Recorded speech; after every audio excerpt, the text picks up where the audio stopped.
அண்ணா திராவிட முன்னேற்ற கழகத்துக்கு ஒரு ஸ்டஃபனான ஒரு பாட்டு. அது யாரும் குறைச்சலாம் மதிப்பிட முடியாது. இது போல பேசும்போது என்ன சொன்னீங்க, கேட்கும்போது தனித்து விடப்பட்டுருச்சு. ஏடிஎம்கே தனித்து விடப்படல, பாரதிய ஜனதா கட்சி தனித்து விடப்பட்டுருச்சு. அப்படி ஒரு நாள் எஸ் எம் பாக்கர் போயிருக்கும்போது வரிசையாக இருக்கக்கூடிய சாறுகளில் கடைசி சாரில் முனையில் உட்கார்ந்து கொண்டிருந்தவர் தான் எடப்பாடி பழனிசாமி.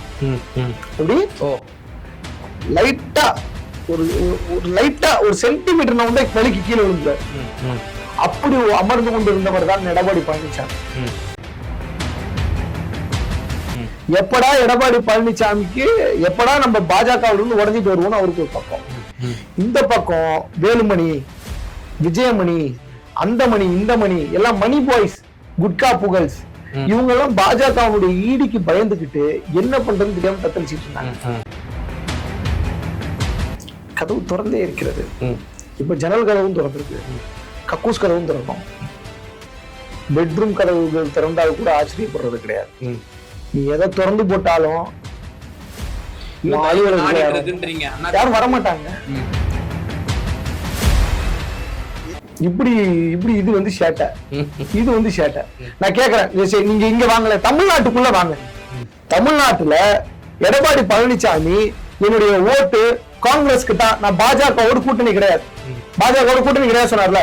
என்னுடைய ஓட்டு இந்த முறை பாரதிய ஜனதா கட்சி கிடையாது, என்ன பாராளுமன்ற உறுப்பினராக செய்யுங்கள், அண்ணா திராவிட முன்னேற்ற கழகத்தில் இருக்கக்கூடிய வேட்பாளர்களை வெற்றி பெற செய்யுங்கள், நிச்சயமாக பாரதிய ஜனதா கட்சிக்கு ஓட்டு போட மாட்டோம், காங்கிரஸுக்கு ஓட்டு போடுவோம் சொல்லி. எங்க அண்ணா திராவிட முன்னேற்ற கழகத்துக்கும் திமுகவுக்கும் என்ன பிரச்சனை? அண்ணா திராவிட முன்னேற்ற கழகத்துக்கு மேல பெரிய கிளாஷஸ் எல்லாம் கிடையாது. ஓட் ஷெஃப்லிங் எப்படி பிரியும்? இங்க இருக்கக்கூடிய அண்ணா திராவிட முன்னேற்ற கழகம் தனியா நின்று அதுக்கு ஏற்கனவே ஒரு ஓட் பேங்க் இருக்கு, டிஎம்கேக்கு தனியா ஓட் பேங்க் இருக்கு. இந்த அதிருப்திகள் தான் மாற போகுது. அதிருப்திகள் எங்க போச்சு? எங்க ஆட்சி அஜெண்டா தான் அவங்க செயல்பட்டாங்க. Same agenda. ஆனா யாரு பெரிய களவாணின்றதுதான் இங்க பிரச்சனை. யாரு மிகப்பெரிய திருடன்? இன்னைக்கு குடியுரிமை என்று பேசினால் இந்திய நாட்டில் இருக்கக்கூடிய மக்களுக்கு வயிற்றுல புளிய கிடைக்குது. நீ எப்ப எந்த களவாணிதம் பண்ணுவாங்களோ, எவனை அடிச்சு பத்துவாங்களோ. குக்கு செய்திகள் நேயர்களுக்கு வணக்கம்.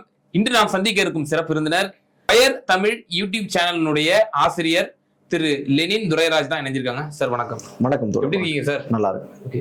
இப்போ அஇஅதிமுக எந்த கட்சியும் கூட்டணி இல்லாம தனிச்சு விடப்பட்ட நிலையில இருக்கிறத நம்ம பாக்குறோம். ஒரு சில உதிரி கட்சிகள், புதிய தமிழகம் போன்ற கட்சிகள் தான் இணைஞ்சிருக்கு. மேலும் எஸ்டிபிஐ ஒரு இந்திய அளவுல அவங்க பாஜக RSS எதிர்க்கக்கூடிய ஒரு கட்சினா எஸ்டிபிஐ சொல்லலாம், ஒரு குறிப்பிடத்தக்க கட்சி. அந்த கட்சியும் இப்போ அதிமுக கூட்டணியில் இருக்கிறத பாக்குறோம். அதிமுகவுடைய ரோல் இந்த வரக்கூடிய நாடாளுமன்ற தேர்தலில் எப்படி இருக்கும் நீங்க கணிக்கிறீங்க? இந்த பாராளுமன்ற தேர்தலில் பெரிதாக அவர்கள் ஒன்றும் சாதிக்கலாம் முடியாது. ஒன்று வர்றதே ரொம்ப மிகவும் சிரமம் தான். எஸ்டிபி கூட இருக்கிறதுனால ஏதாச்சும் இந்த வேலூர் இந்த மாதிரியான இடங்கள்ல எங்கேயாச்சும் அவங்களுக்கு வாய்ப்பு இருக்கு. பிகாஸ் அந்த இடங்கள்ல டிஎம்கே இன்னும் சீட்ஸ் யார் யாருக்கு எங்கெங்கன்னு இன்னும் ஃபுல்லா அலாட் ஆகல, அதை பார்க்கணும். ஆனா வாய்ப்பு ரொம்ப கம்மி. அதாவது அண்ணா திராவிட முன்னேற்ற கழகத்துக்கு ஒரு ஸ்டஃபனான ஒரு பாட்டு. அது யாரும் குறைச்சலாம் மதிப்பிட முடியாது.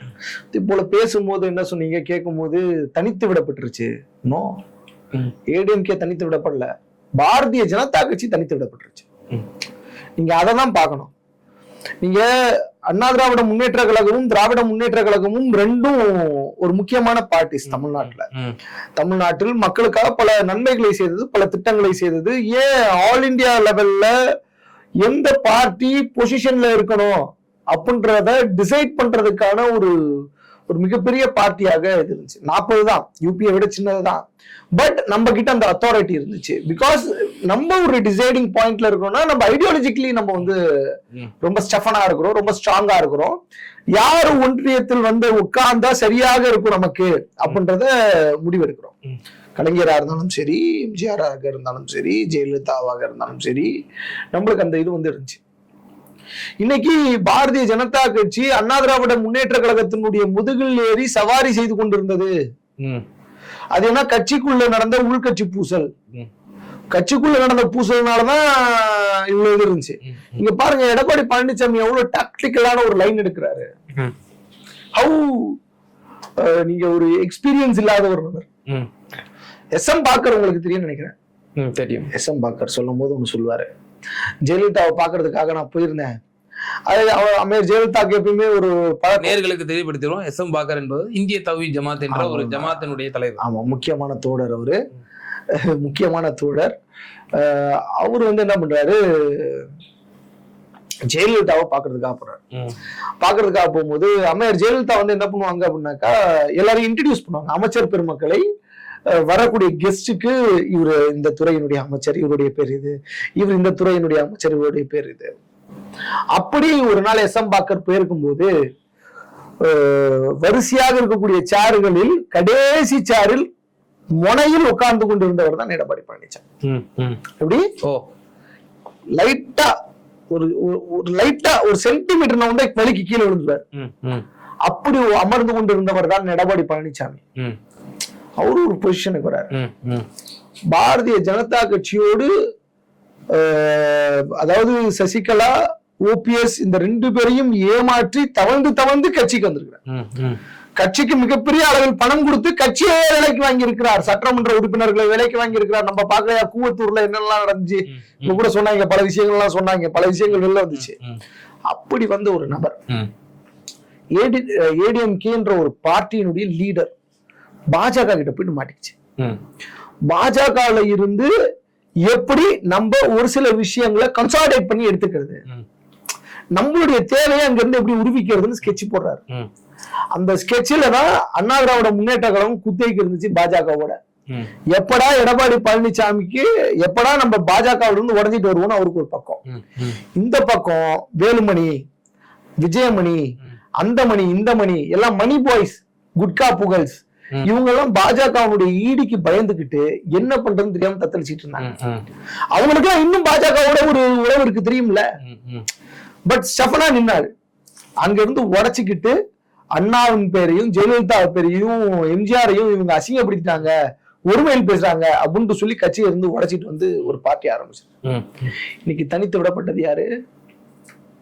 ஆனா இப்ப பாரதிய ஜனதா கூட இப்ப எல்லா கேட்கிற கேள்விக்கு தினகரன் சேர்ந்திருக்காரு.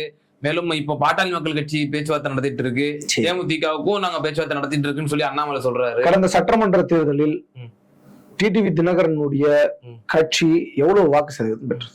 நாடாளுமன்ற தேர்தலில் கிட்டத்தட்ட ஒரு 5% வாக்குகள் பெற்றாங்க. இப்போ சட்டமன்ற தேர்தல் அவரே உள்ள போக முடியல. யாரு? கோவில்பட்டில் நின்றாரு அந்த கட்சியினுடைய தலைவர், அவராலே உள்ள போக முடியல.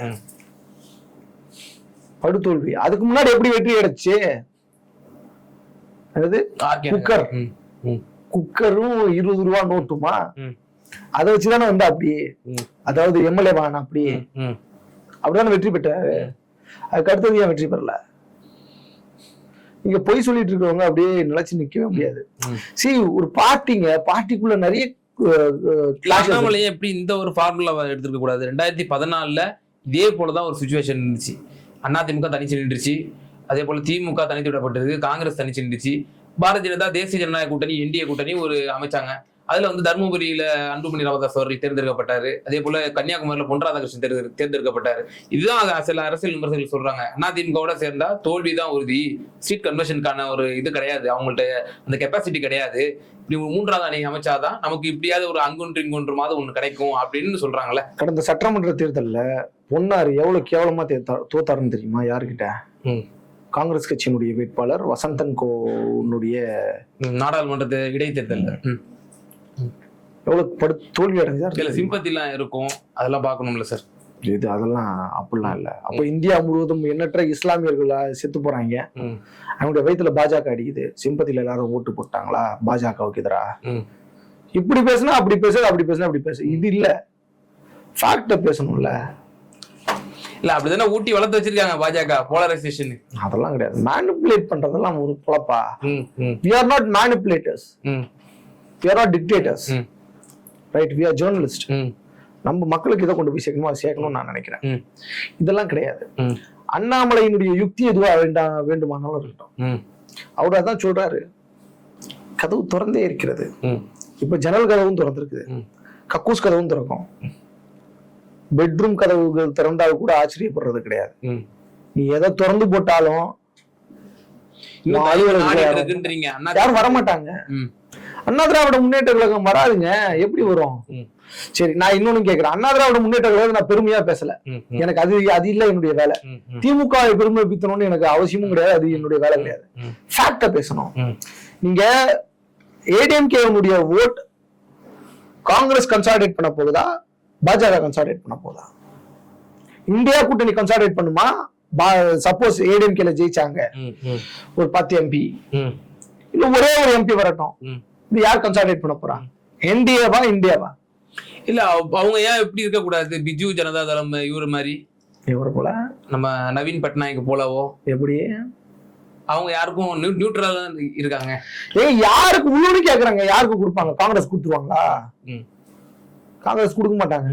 இல்ல இப்ப காங்கிரஸ் கூட்டணி கூட அழைச்சாங்க இல்லையா, ஜெயக்குமார் அழைச்சாரு. எங்க அதெல்லாம் பாலிடிக்ஸ், அதெல்லாம் வந்து ஒரு யுக்தி இல்ல.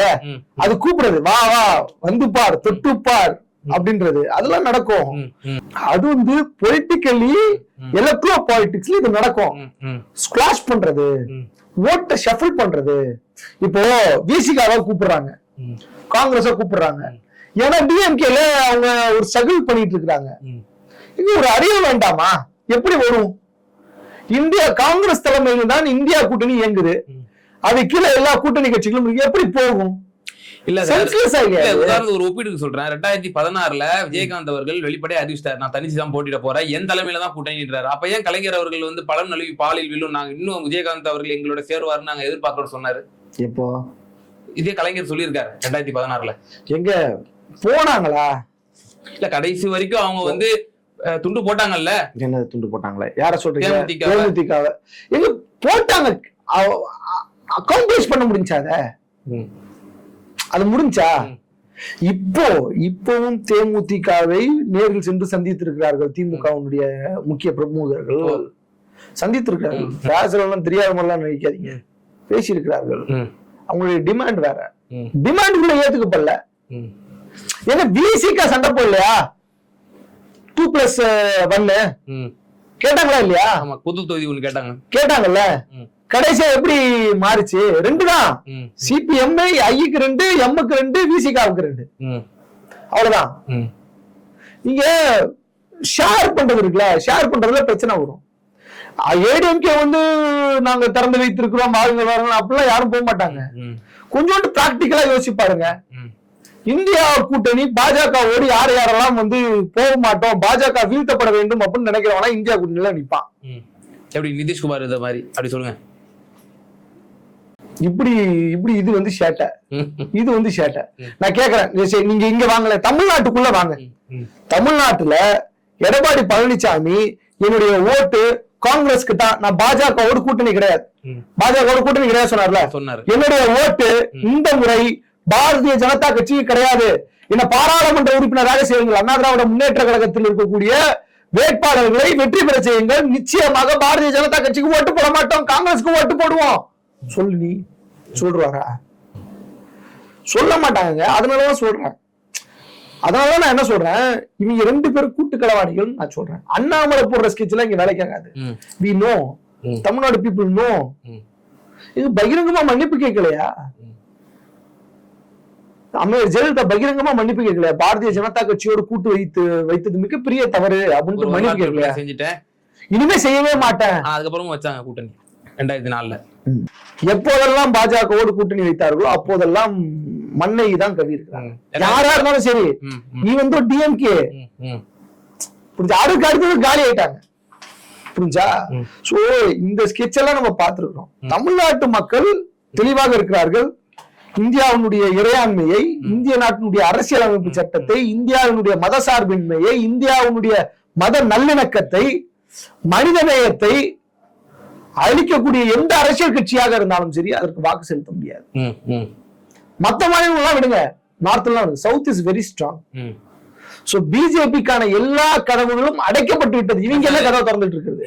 நேற்று வரைக்கும் எதிர்த்து இருந்தாரு நாயுடு, சந்திரபாபு நாயுடு. 2019 அமைச்சரவையில இருந்தே வெளியே வந்து போர்க்குடி தூக்கிட்டு வந்தவர். இப்ப அவரு பிஜேபியில போயிட்டாரு. தமிழ்நாடு நான் சொல்றேன், தமிழ்நாட்டுல ஒரு மண்ணாங்கட்டியும் விட முடியாது. சேலஞ்ச் தமிழ்நாடு, கேரளா. கருத்து கணிப்பு எல்லாம் பாக்குறோம், டபுள் டிஜிட் இந்த வாட்டி கிராஸ் பண்ணுவாங்க. பிரசாந்த் கிஷோரே சொல்றாரு. பிரசாந்த் கிஷோர் அவர் யாருன்னு உங்களுக்கு தெரியும்? அவர் ஒரு வியாபாரி. அவரு ஒரு வியாபாரி. அந்த வியாபாரி என்ன வியாபாரி? அந்த வியாபாரம் தான் திமுக வந்து ஆமா ஆமா வேலை செஞ்சாங்க. ஆமா வேலை செஞ்சாங்க. அவங்களால எந்த ப்ராஃபிட்டும் இல்லையே. டிஎம்கே எப்படி இருந்தாலும் கன்சாலிடேட் ஓட்ட கன்சாலிடேட் பண்ணிருக்கோம். எங்க அண்ணா திராவிட முன்னேற்ற கழகத்துக்கும் திமுகவுக்கும் என்ன பிரச்சனை? அண்ணா திராவிட முன்னேற்ற கழகத்துக்கு மேல பெரிய கிளாஷஸ் எல்லாம் கிடையாது. ஓட் ஷெஃப்லிங் எப்படி பிரியும்? இங்க இருக்கக்கூடிய அண்ணா திராவிட முன்னேற்ற கழகம் தனியா நின்று அதுக்கு ஏற்கனவே ஒரு ஓட் பேங்க் இருக்குது. டிஎம்கேக்கு தனியா ஓட் பேங்க் இருக்குது. இந்த அதிருப்திகள் தான் மாற போகுது. அதிருப்திகள் எங்க போச்சு? மக்கள் நல கூட்டணியா இருந்தது முதல்வர் மு க ஸ்டாலின் அழகா தூக்கி உள்ள போட்டுக்கிட்டாரு. எனவே அங்க வீக் ஆயிடுச்சு, இங்க ஸ்ட்ராங் ஆயிடுச்சு. அவ்வளவுதான். இது ஒண்ணும் பெரிய இதெல்லாம் கிடையாது. அதுக்காக பிகேன்ற ஒரு புளுத்தி வந்து இங்க புடுங்கணும்னு அவசியம் எல்லாம் கிடையாது. அவன் ஒரு வியாபாரி. அவன் போன இடம் விளங்கலங்க. நரேந்திர மோடி வேலை பார்த்தா அப்படி கரெக்டா இல்லையா? 2014 வேலை பார்த்தா அப்படி. காங்கிரஸ்ல பிஜேபி இருந்து ஏன் வந்தா அப்படி? பொறுப்பு கேட்க முக்கியமான பொறுப்பு முடியாது. நீ எவன வேணாடுறா, நீ வேலை செய்ய வந்த சோசியல் மீடியா, சோசியல் மீடியா விளம்பரத்துக்கான ஒரு ஏஜென்சி நீ, அவ்வளவுதான். அதை மட்டும் பார்த்துட்டு போ, பொறுப்புலாம் கேட்காத, வெளில போ. எந்த அளவுக்கு சரக்கு உருகிட்டு அவரை காலி பண்ணி அடுத்தது காங்கிரஸ்க்கு போனாரு. இப்போ காங்கிரஸ்க்கு வேலை செய்யறாரா பாஜகவுக்கு வேலை செய்யறாரு அந்த மனுஷன் சொன்னாதான் தெரியும். ஒருவேளை ரெண்டு பேத்துக்குமே வேலை செஞ்சுட்டு இருக்கலாம், ரெண்டு இடத்துலயுமே துண்டு போடுறா அப்படி. இல்ல சார், அவரு தன்னுடைய மக்களுக்காக தன்னுடைய மண்ணுக்கான அரசு அவரை புனிதப்படுத்த வேண்டிய வேலை, அந்த ஆளை புனிதப்படுத்த வேண்டிய வேலை எனக்கு தேவையில்லை. அந்த ஆளு ஒன்னும் பெரிய பொலிட்டிக்கலா வந்து தடம் பொருளக்கூடிய ஆளும் கிடையாது. அவர் இல்ல, அவர் வியாபாரினா வியாபாரி தான். ஓகே, இப்போ சிஏஏ சட்டம் வந்து எந்த ஒரு முன் அறிவிப்பும் இன்றி 4 வருடங்களா வந்து எந்த ஒரு பேச்சுமே இல்லை, மூச்சும் இல்லை. திடீர்னு நேற்றைய முன்தினம் ரமலான் பரிசா வந்து சிஏஏ சட்டத்தை அறிமுகப்படுத்தி இஸ்லாமியர்களுக்கு பரிசு கொடுத்திருக்காங்க. இஸ்லாமிய பரிசாக வச்சுக்கலாம்.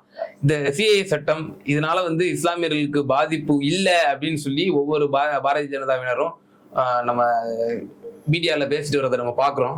இதை நீங்க எப்படி பாக்குறீங்க? நீங்க எப்படி பாக்குறீங்க? நான் கேக்குறேன். இதுல வந்து இந்திய இஸ்லாமியர்களுக்கு பாதிப்பு இல்லை அப்படின்னு சொல்றாங்க. நீங்க அப்படி சொல்ல முடியாதுல்ல.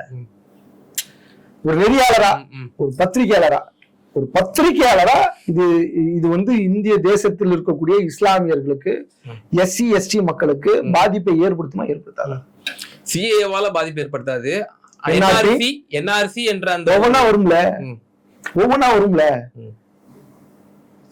வராம இருக்காதுல. கிட்டத்தட்ட 100 நாளைக்கு மேல மிகப்பெரிய போராட்டம் இந்தியா முழுவதும். தமிழ்நாட்டுல 100 நாளைக்கு மேல சென்னை ஷாயின் பாத்னு பேர் வச்சாங்க. எங்க? வண்ணாரப்பேட்டையில. ஆனா அமித்ஷா அவர்கள் சொல்லியிருக்காங்க நாடு முழுவதும் என்ஆர்சி கொண்டு வரப்படாது, என்பிஆர்ங்கிற ஒரு இது கொண்டு வருவோம். அதெல்லாம் இல்ல, எல்லாம் ஒரே கருமம் தான். எல்லாம் ஒரே தான். இப்படி தூக்கி அப்படி போட்டா என்ன, அப்படி தூக்கி இப்படி. நீங்க ஆனா அது காங்கிரஸ் ஆட்சி காலத்துல கொண்டு வந்துட்டாங்கல்ல சார்? இல்ல, என்பிஆர் நான் அவங்க யோகியம் சொல்ல. எங்க ஆட்சி அஜெண்டா தான் அவங்க செயல்பட்டாங்க. Same agenda. ஆனா யாரு பெரிய களவாணின்றதுதான் இங்க பிரச்சனை.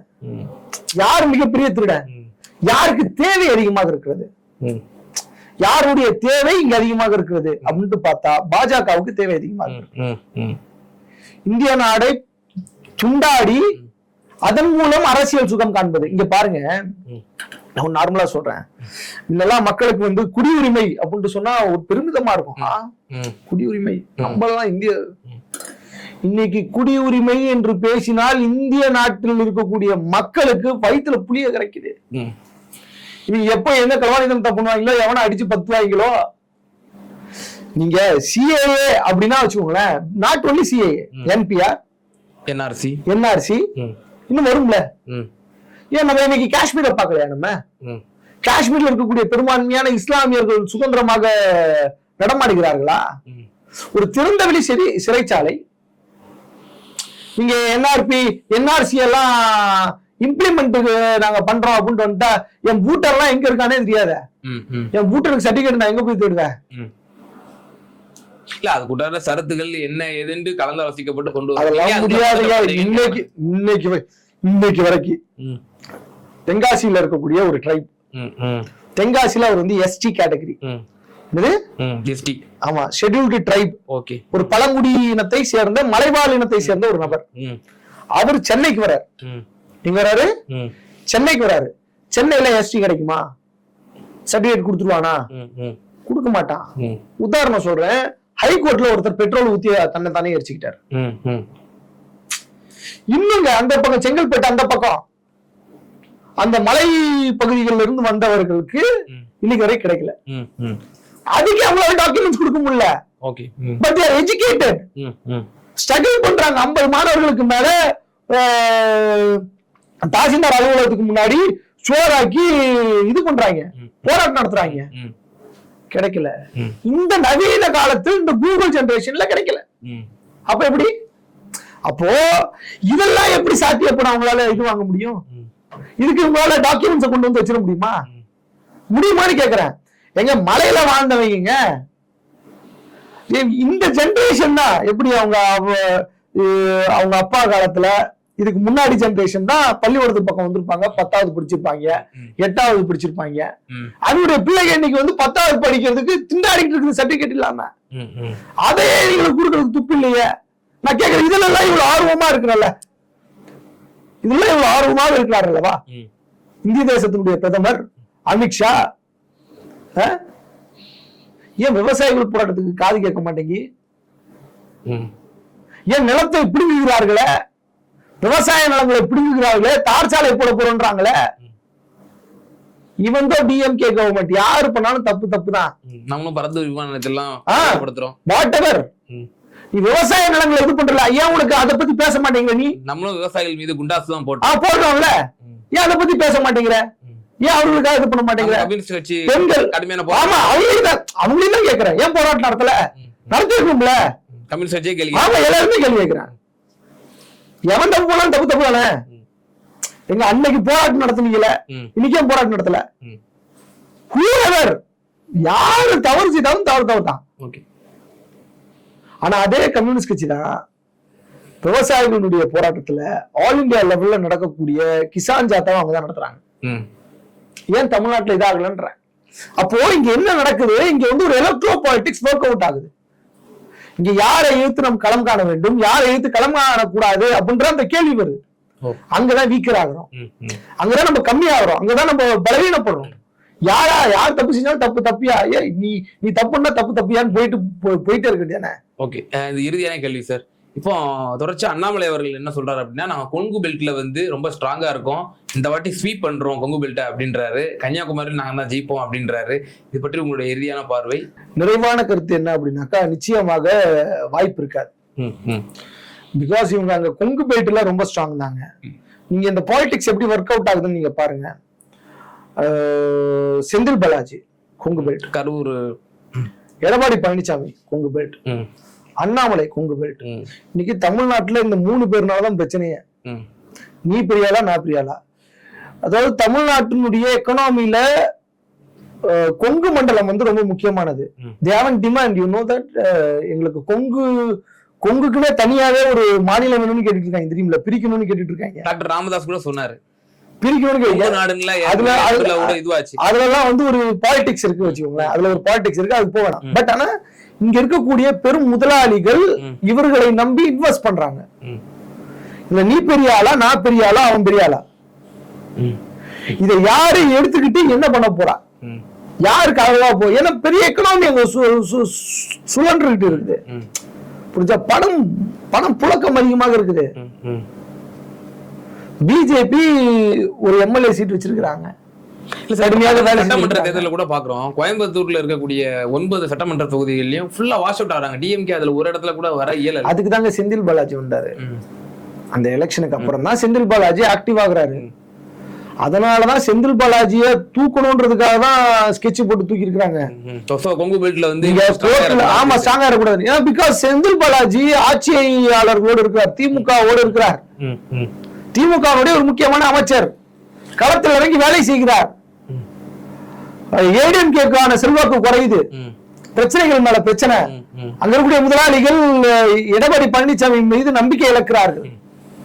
அண்ணாமலை டம்மி பாபா. சோ இங்க ஆட்டோமேட்டிக்கா இவங்களுக்கு வந்து வருது.